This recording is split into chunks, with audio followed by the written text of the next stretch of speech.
Hi, everybody. Welcome back to Sports Illustrated's Fan Nation, Las Vegas Raiders Insider Podcast. I'm your host, Hondo Carpenter. This guy next to me is my good buddy. I am your Las Vegas Raiders beat writer. He's my assistant beat writer. We cover the Raiders for you along with our incredible team. We're so blessed to have Aiden Champion, Braden Reedy, Carter Landis, Tom Lamar. We got so many great people part of this team.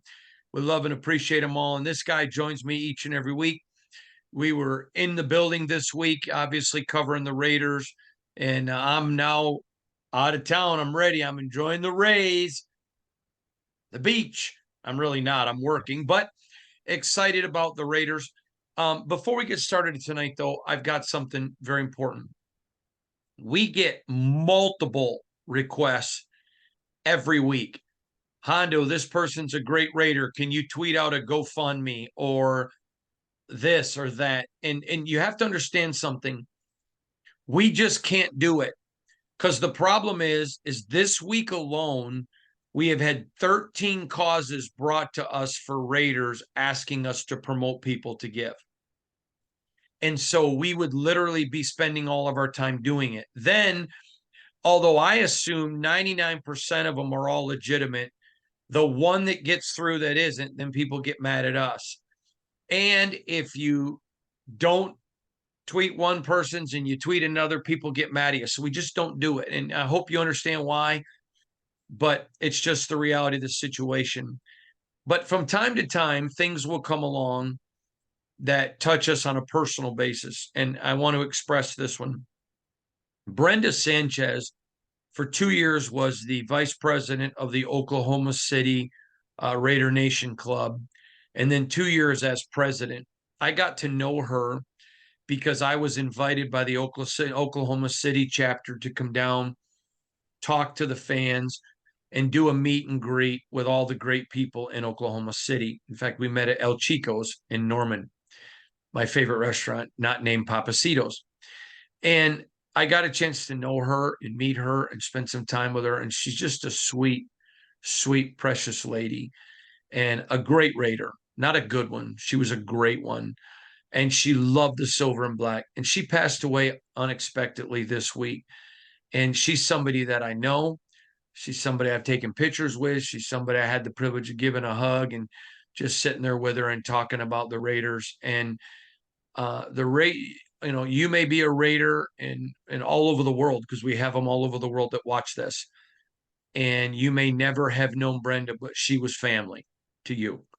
And if you met her once, she was family. Even if you were a Charger supporter, that's a little inside joke between Brenda and I. I'm not a Charger fan, but she was a sweetheart of a woman. I'll just tell you the story. So I'm doing a meet and greet in Oklahoma City, and at the restaurant, there were some Charger fans. And they recognized me, but they go, "We're Charger fans." She said, "That's all right. You love the NFL. We love the NFL. It's the offseason. Come in and just join." And it was just fun. And they didn't join us. It was after our meet and greet. But she passed away, and she was somebody that was special to me. She was somebody that was special to Raider Nation. And I want to thank members of the Oklahoma City Raider Nation Club that let me know that she passed. I want you to know from all of us at Sports Illustrated's Fan Nation, Las Vegas Raiders Insider Podcast, we loved her. We appreciated her. What a special, wonderful lady in our hearts. She's in our hearts. Our prayers go out for her family in this very, very difficult time. But we just want to take a minute and say hi to her. Now we're going to talk some football, which would what Brenda would want us to do. My guy, Zeke Trezevant's here. We've been in the building this week. Zeke, we both know. I said before the year I expected the Raiders to lose this game. It's a bad matchup. It's just not a good matchup for the Raiders. Which is it is what it is. But I'm curious. I mean, they know this is they got a puncher shot. And I talked about this in one of my exclusive audio only podcasts that I do. But Devontae talking about we got to go down there and attack. Aiden talking about we're going to trust our defense. Just this is going to be fun. You and I both been in the building this week. Your thoughts on the mood of the locker room? The mood in the locker room still light, still focused. I would say there's a bit of an excitement that's there, but not in a overly excited kind of way. More so in a they're eager just to go see where they stack up with one of the best teams in the NFL, and I think that's a reason you can kind of just see that they're ready to go. So it's going to be interesting to see what happens on Sunday for sure. To me, the mood, if I had to describe, there's no arrogance. It's not like, oh, we're going to go down there and kick their. No, it's a lot of respect for the Dolphins, but they're having fun in their own skin. 100%, 100%. They haven't. It seems like the further they get into the AP regime, if you will, the more relaxed they get. You can sense the confidence growing. And I think this is a little bit different than the first time they had a 2-game win streak going on. I think that time they were just excited to put some good football on tape. I think this time they've been through the ups and downs of a season, a coaching change, and I think they just want to go show what they can do. So I think they're going to have a decent game come Sunday. You never apologize for a win in the National Football League. But you were sitting next to me in the press box last week. First quarter, AP sucks. Should have never given the job to AP. Aiden sucks. Put Jimmy back in. And I kept telling you, people need to relax. I'm even thinking about, I may not even read Twitter this week just because this is a game. Miami, I'm trying to say it right. I say it Miami. I'm trying to say Miami, There you but go. Miami is a team that is better than the Raiders. I don't think they're a Super Bowl team, so I think the Raiders got it. If they played it 10 times, I think could win 3.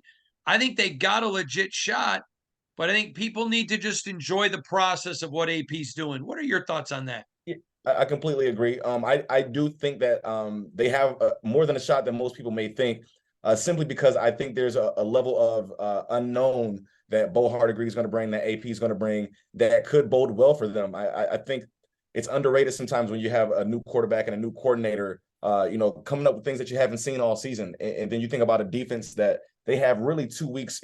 When I say they, I speak about the Dolphins defense and focusing on Aiden and the Raiders offense. They really only have about 2 weeks worth of film to really focus on and study. So that could bode well for the Raiders, the fact that there's really nothing for the Dolphins to tee in on or tee off on in terms of their offense. So I think there's reason to, obviously say, hey, the Dolphins are the better team on paper, rightfully so. I think we would all agree on that. But any given Sunday is a real thing. And then I do think you're looking at what could be a completely different Raiders team than what we saw the first 8 weeks. Totally agree with you. This game, I expect to see full dosage. There's a lot in the playbook now that they've not had to use in 2 weeks, but they're going to have to attack. They're going to have to score some points. They need the Rook to go do some things. I fully expect them to have 1 or 2 interceptions. I don't think that would cost them the game. Mm-hmm. I think 3 would. I don't think 2 would. He's going to learn. He's going to have to take some shots. They're playing with house money, so I expect them to 100%. lose. So to me, this is going to be a fun ball game. What do you think? I think the longer they keep it close, the more of a chance that they're going to have. So I look at it like, hey, if they get into the third and fourth quarter and they're only down a score, maybe 7 to 10 points, somewhere in that range, these guys are going to think they have a chance. And the longer they think they have a chance, the worse it's going to be for the Dolphins. Speaking of attack, I think it would be in their, let's say they win the coin toss. I think the Raiders need to get the ball first. I think they need to go score. And they, like you said, they need to stay on the offensive, when it comes to the attacking. So I think it's got to be one of those games where they get the ball, a lot of Josh Jacobs, whether that's a 1-yard run or a 10-yard run, whatever it may be, just to keep Miami's offense off the field. So there's things that they can do to mitigate how, strong and powerful the Dolphins are. And that's being great on the offensive end. So a lot of Josh Jacobs, a lot of short passes, and keeping the chains moving, keeping the Dolphins offense off of the field. There's also no pretending. It's not like that Miami hasn't lost 3 games. Yeah. And the They're beatable. games that they've lost are teams that are physical, that beat up Tua, that lock in with those receivers the first 5 yards. So the second 5 yards, they're trying to get separation from them. That's why I say that 10-yard window is so big. The Raiders got to be physical. 100%. And that's going to be their only hope, right? When you're playing against an offense like that, I mean, it's similar in basketball, right? When you're playing against a high flyer, you gotta put the body on them, right? You can't just let them roam, especially not a team like the Dolphins with so much speed at receiver. You got to make sure that you're physical with them, and then you got to shut down the running game too. You cannot let the Dolphins be two-dimensional. So shut down the running game, be physical with the receivers, make sure your DBs are doing what they're supposed to do. And I think the Raiders have a shot. I think they like being the underdog, but I think they have a shot. Thoughts on Amik? Do you think we see him or not? Uh, Honestly, I hope not. Just because I feel like that injury last week, it looked bad. Maybe it looked worse than it was. I'm not sure. But just off of how it looked, on game day, I don't think so. Now, I want to remind everybody, I said if the Raiders win, I will do next week with you, Hondo in a Oh hoodie. yeah, I forgot about that. Yes, listen. Oh, I forgot about that. Let's go. Things are going to get real interesting on the field and off the field if they win the game on Sunday. My hoodie has arrived, by the way. Oh, It was a really? gift from a member of the Raiders. What? I said I cannot wait to see it on the podcast. It's going to be I lit. hope they win it. Me too. Yeah, things get a lot more interesting, especially in terms of the playoffs. If they win, not to mention if Baltimore beats. Playoffs. Are you kidding me? Hey, listen, I'm hopeful, baby. I'm hopeful. Listen, there's always a chance until there's no chance. So you're saying there's a chance? Listen, as long as if they win on Sunday, there's definitely a chance. Yes, sir. Oh, if they win on Sunday, I think they're going to get into the playoffs. Me All too. I right. think that's going to get the run. That's going to be the run, the game that gets the run started for sure. Let's talk about this team. AP has not made it about him. He's made it about them. And now they are making it about him. 100%. I they love this guy. And it's real, right? It's not a fake love. And honestly, the first week that he took over, you kind of wondered, hey, A, is this sustainable? B, is it genuine? And it's genuine. It really is. Like you can tell those guys are playing as if they want to they want to take that interim tag off of AP's name, and that's how they're playing, right? And I think it speaks volume in terms of being able to connect with your team, and a former player, being at the helm. At first, I thought maybe it was a little bit overrated, but week in and week out over the last 2-3 weeks, they continue to prove that's pretty darn important. I totally agree with you. I think it's fascinating. I don't think that he did it on purpose because he wasn't here, but he took a page out of Rich Bisaccia. And I want to say something. I don't think he's copying Rich. I think both men are just men of integrity. And I think making about them, they now make it about him. And granted, we don't know who's going to be in on the decision process for Mark Davis. That's a really big deal. That's a very big deal.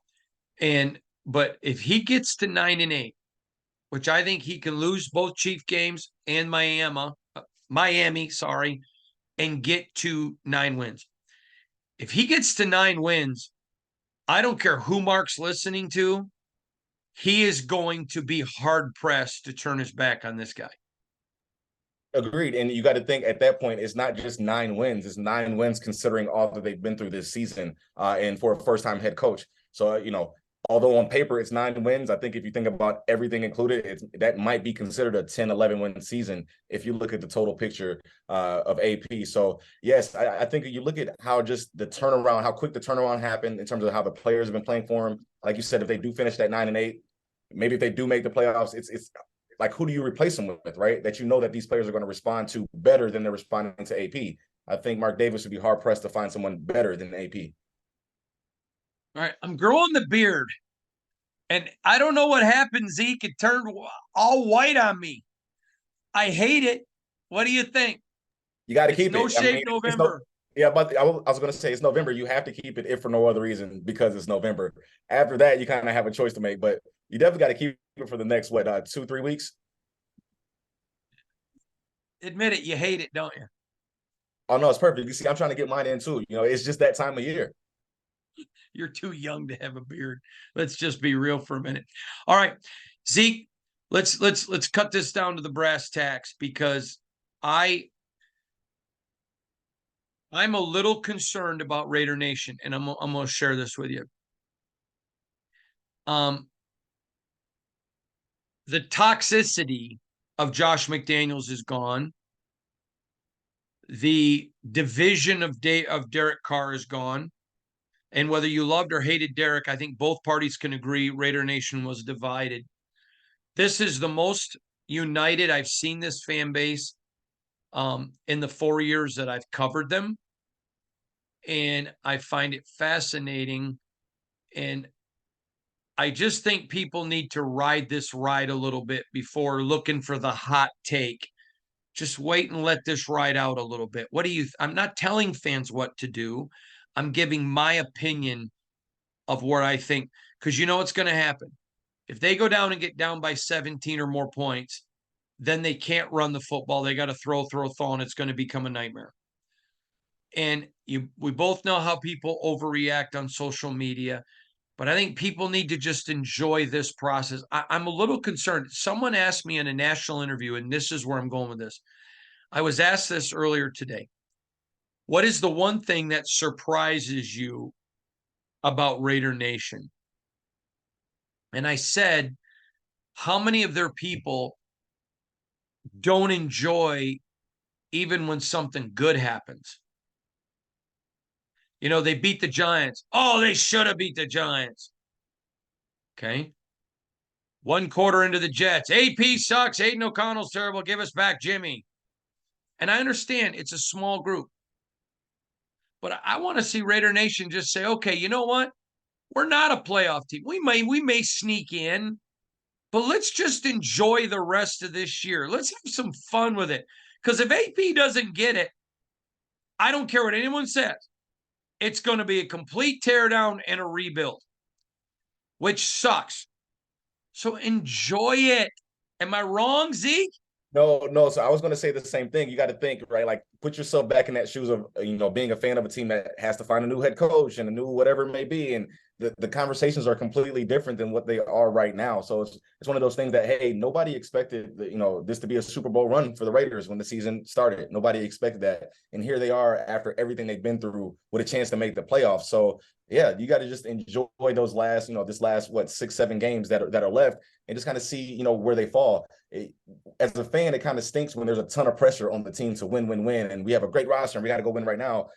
There's a little bit of luxury to not have to necessarily have that pressure, and that's where the Raiders find themselves right now. They're playing with house money.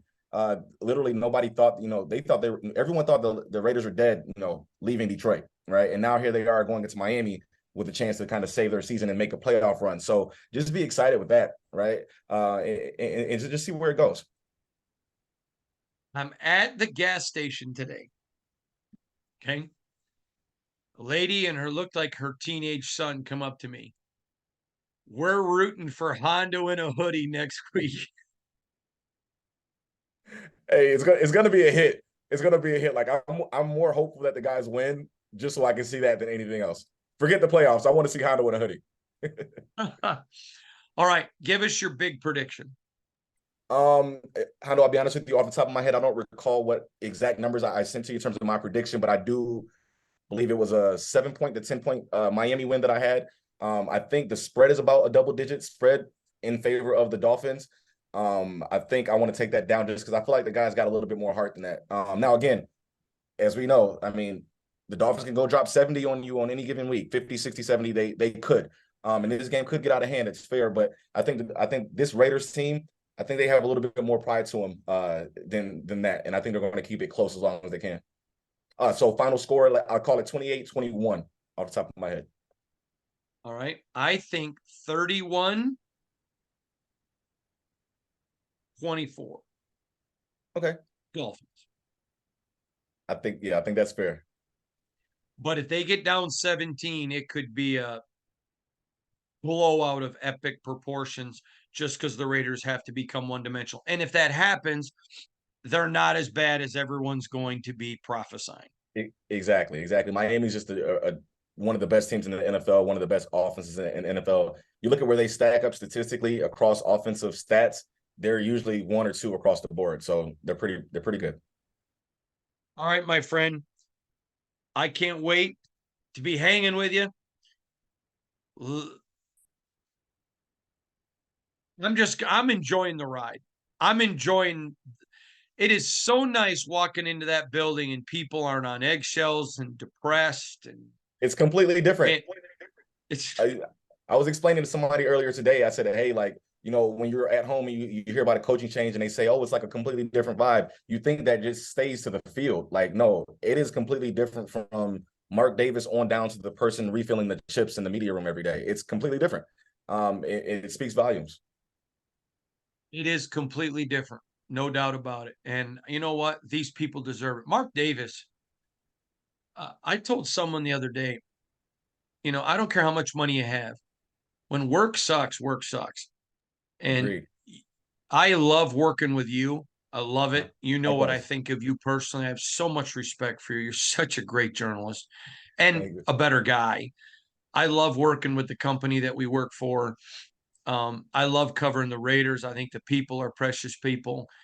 I'm just glad to see the people I'm around all the time in a good mood. It's fun to see, isn't it? Yes, sir. 100%. Just walking into that room every day and everybody just being more relaxed, right? Everything we talk about is not, oh, they lost or oh, this fumble or oh, that interception or oh, it's just positive and it's a better feel. So, hopefully those guys go get another W on Sunday. Even if they don't, it's still going to be good vibes because the change was, transformational throughout the organization. So win or loss on Sunday, it's still going to be the same. But the last 2 weeks have been a turnaround from the first 8 for sure. I agree. All right. From all of us here at Sports Illustrated's Fan Nation Las Vegas Raiders Insider Podcast, I'm your Las Vegas Raiders beat writer, Hondo Carpenter. That's my assistant beat writer, and my dear friend, the great Zeke Trezevant. We're part of the Fans First Sports Network. Thanks, everybody, for listening. We'll see y'all real soon.